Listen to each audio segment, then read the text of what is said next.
أعوذ بالله من الشيطان الرجيم. وقالت أولاهم لأخراهم فما كان لكم علينا من فضل فذوقوا العذاب بما كنتم تكسبون. إن الذين كذبوا بآياتنا واستكبروا عنها لا تفتح لهم أبواب السماء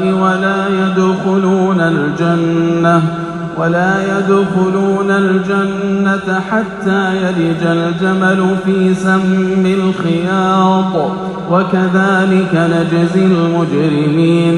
لهم من جهنم مهاد ومن فوقهم غواش وكذلك نجزي الظالمين.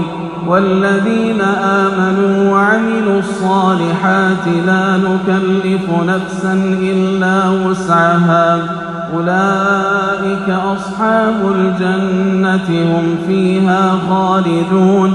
ونزعنا ما في صدورهم من غل تجري من تحتهم الأنهار وقالوا الحمد لله الذي هدانا لهذا وما كنا لنهتدي لولا أن هدانا الله لقد جاءت رسل ربنا بالحق ونودوا أن تلكم الجنة أورثتموها بما كنتم تعملون.